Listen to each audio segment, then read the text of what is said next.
It was a wedding invitation like no other. Nneka had always thought of Yuzo as the type of person who would send a fancy, ornate invite. But this one, it was different. The words were elegant, of course, but there was something about the tone, a quiet, almost eerie warning. Nneka sat at her kitchen table, staring at the elegant wedding invitation in her hands. The gold lettering shimmered under the light, but the words at the bottom made her heart skip. Please attend, but avoid the feast. Trust me. She read it again, her fingers trembling. Avoid the feast. The message wasn't playful.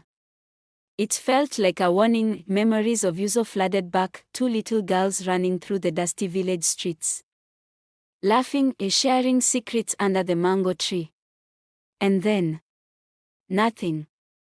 Yuzo's family vanished one night without goodbye, leaving only whispers and unanswered questions. Now, years later, an invitation out of nowhere. A warning she didn't understand. Come on, Nneka, you're overthinking it, Chuka said, grinning as he tossed the invitation back on the table. It's just Yuzo being dramatic. You know how she loved mystery. Nneka bit her lip. What if it's not a joke, Chuka? He shrugged. Then we'll go and find out. What's the worst that can happen at a wedding? The estate rose like a shadow at the end of the winding road. The air grew colder as fog rolled over the ground, curling around the iron gates. The old building was beautiful but carried an unsettling weight, like it was watching her approach. Inside, everything glittered, silver chandeliers, soft music, laughter echoing through the grand hall. But then Nneka saw her, Yuzo. She stood radiant in her wedding dress, smiling. But her eyes looked heavy. Sad. Almost like they were hiding a secret. Nneka froze when she spotted Ifani across the room. His face was grim, his eyes sweeping over the crowd like a man waiting for disaster. When his gaze locked on hers, her stomach twisted. Don't eat the food, Nneka. It's a trap, Ifani whispered when he reached her side. His tone was sharp, desperate. What are you talking about?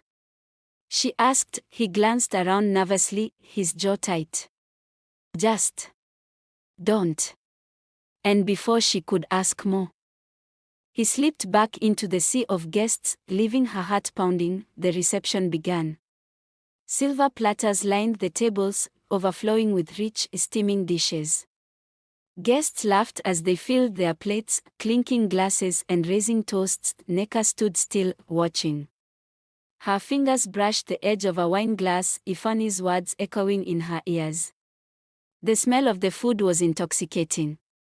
Her stomach knotted with curiosity and fear. The guests filled their plates with rich, colorful food as the music played and laughter echoed through the grand hall. The table was piled high with every dish imaginable, roasted meats, delicate pastries, and fruits piled in baskets. Everyone seemed so happy, so carefree. Nneka stood near the back, watching them. She had decided not to eat, still unsure of what Ifani had said earlier.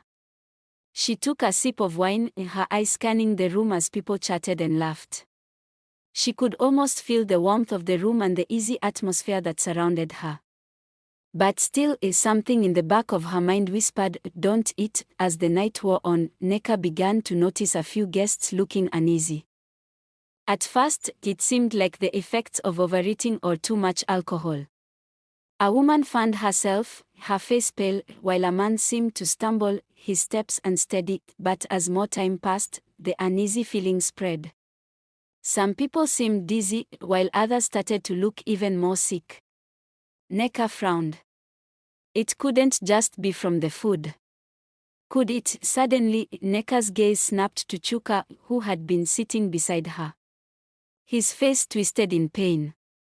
His body jerked, and his eyes rolled back into his head. He shook violently, his hands clutching the edge of the table. Nneka screamed his name, but it was too late. Chuka's body went stiff, and with a final, horrifying shudder, he collapsed to the floor. His eyes stared blankly, and his face turned a ghastly shade of grey. Panic erupted as more guests started to fall ill. One by one, people who had eaten the food began to stagger and collapse. Their faces twisted in agony, their bodies convulsing as they vomited dark, black bile onto the floor. The room, once filled with joy, was now filled with screams and cries of fear. People backed away, looking for escape. But the doors wouldn't open. The air felt heavy, suffocating, like the room itself was closing in. Nneka rushed through the crowd, her heart pounding. She had to find Yuzo. She pushed her way through the panicked guests, her eyes darting everywhere. There, standing calmly by the reception table, Yuzo was smiling softly, almost serenely, as the chaos erupted around her. She seemed completely unaffected by the horror unfolding. She seems to not to care. Nneka felt a cold chill run down her spine as she stared at her old friend. Yuzo, can you tell me what is going on here? What is happening? Nneka couldn't hold it in anymore. She pushed through the crowd and rushed to Yuzo, grabbing her by the arm. What's happening, Yuzo? What did you do? Yuzo's smile never faded. She didn't seem scared, angry, or even surprised. It was bound to happen, she said quietly. You were warned, Nneka. But the curse has already begun. Her words sent a chill through Nneka, and she suddenly realized that nothing, not the food, not the feast, was what it seemed. As Nneka backed away from Yuzo, her eyes scanned the room.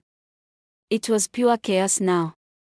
Guests were writhing in pain, their faces twisting into grotesque masks of agony. The life was draining from their bodies, their skin turning pale and cold. Some tried to scream, but no sound came from their mouths. Nneka's legs wobbled, and she felt dizzy. She realized she had to do something. But what? The food? The curse? Everything was connected.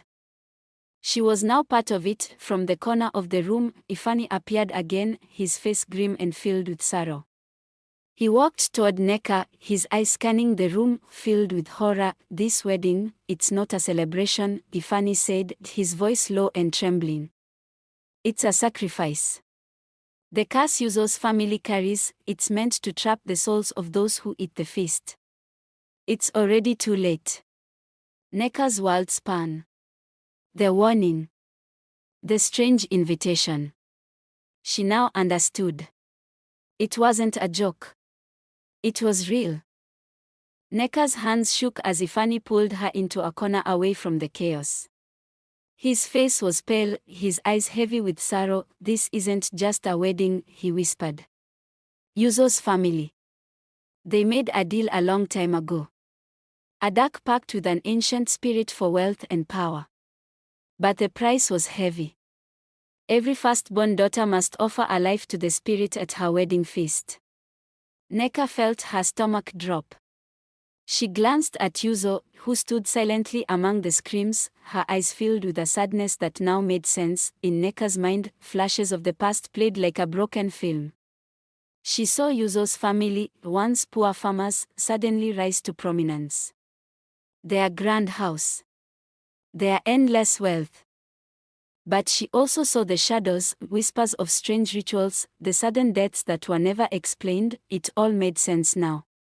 Every bride in Yuzo's family wasn't just celebrating love.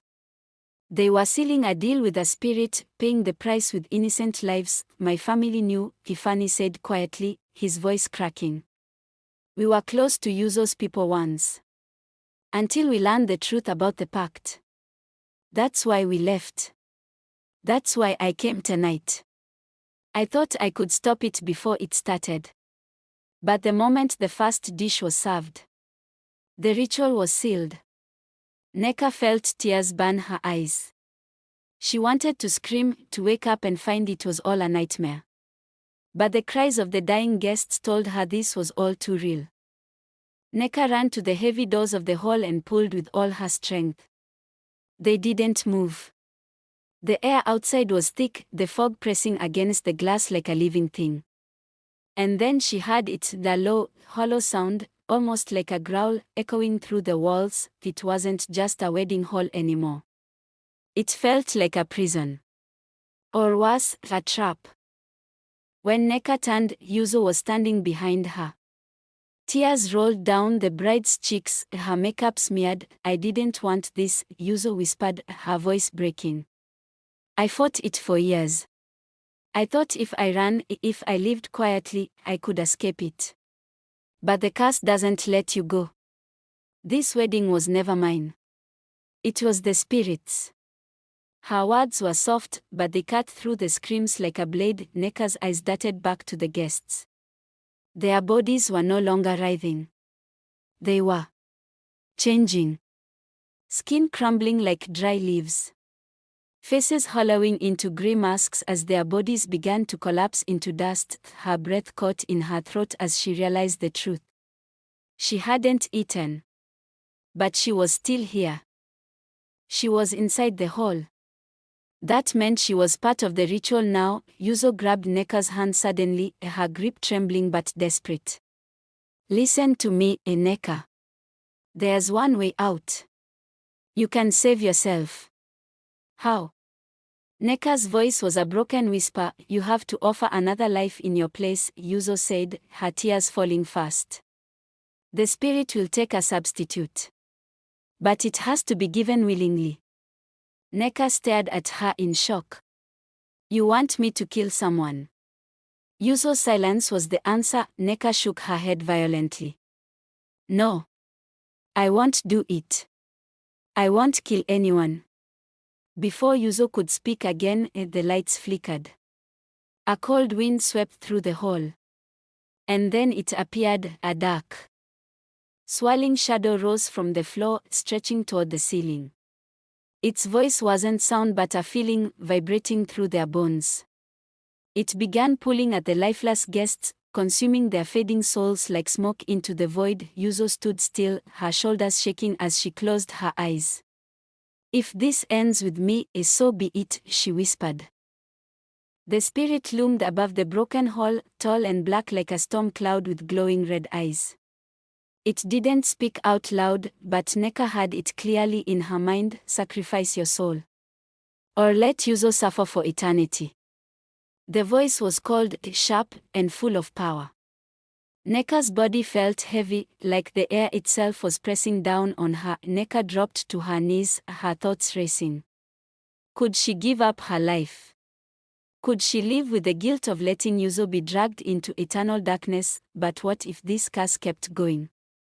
What if more lives were taken in the future? She looked at Yuzo, who stood silently nearby, her eyes begging for peace or forgiveness. In a flash, Nneka saw visions, brides from generations ago, smiling in white dresses, then dying shortly after their weddings, villagers who went missing, guests who were never seen again. The curse had claimed hundreds of souls, all fed to the spirit's hunger, hidden behind flowers, music, and laughter. This had to stop, and then, it hit her.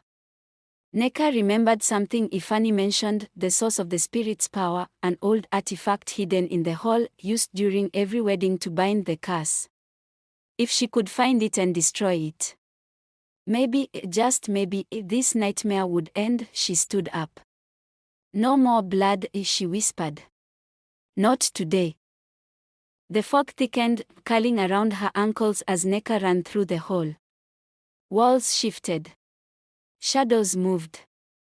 The spirit chased her, whispering threats that chilled her bones, but she kept going. Then she saw it. A small, black statue glowing faintly under the altar. The artifact. She reached for it as the spirit screamed. With all her strength, Nneka grabbed a broken piece of wood and smashed the statue. Crack! A loud roar shook the entire hall. The spirit let out a final, angry scream as its shadow broke apart into pieces of smoke and ash.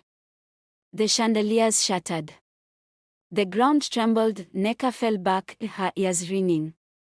But she knew it was over. Yuzo gasped and dropped to her knees.